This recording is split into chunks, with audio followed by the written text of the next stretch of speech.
Rebonsoir.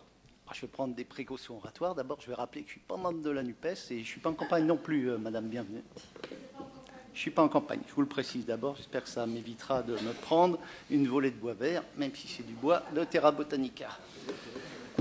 Alors, à chaque fois que, en fait, depuis plusieurs années, on aborde Terra Botanica, que vous en parlez, on a toujours l'impression que c'est une immense success story.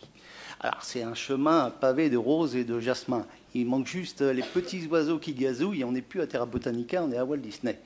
Je vais m'appuyer sur le rapport de la Cour des comptes de 2016 qui est un peu plus nuancé et qui rappelle surtout les sommes qui ont été engagées. À la création du parc, le département en 2010, le versement était de 72,5 millions d'euros. Mais le coût global a été en fait de 115 millions, puisqu'il y a eu des subventions de 22,3 millions et un fonds de compensation de la TVA de 17,5 millions.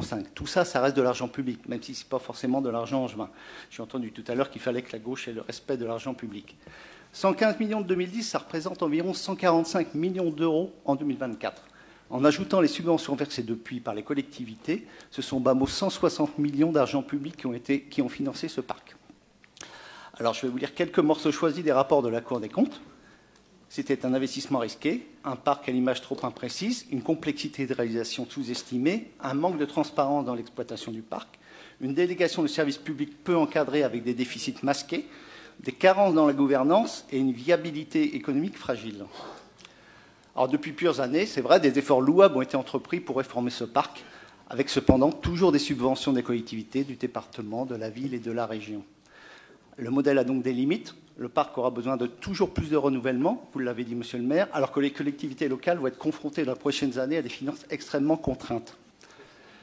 Et nous nous abstiendrons pourtant sur cette délibération, essentiellement par manque d'information. Dans la délibération, il est noté que les investissements seront financés par les deux collectivités, principalement le département de Maine-et-Loire, et c'est là-dessus, sur ce montant, que devra s'appuyer le candidat à l'appel à projet. Mais quel est le montant qui va être pris en compte ? Est-ce que ce sont les 160 millions dont j'ai parlé ou les 72 millions non actualisés qui sont toujours cités? Quelle est la somme qui fera donc la référence?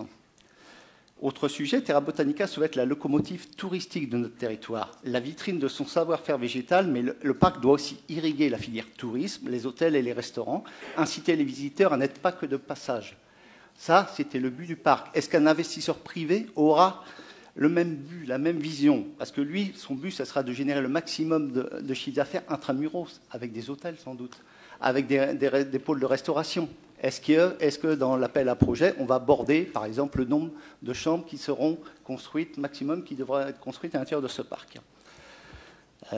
Pour terminer, un dernier questionnement sur la pérennité du projet. En cas d'échec économique, de faillite du gestionnaire de parc, quels seront les garanties? Merci.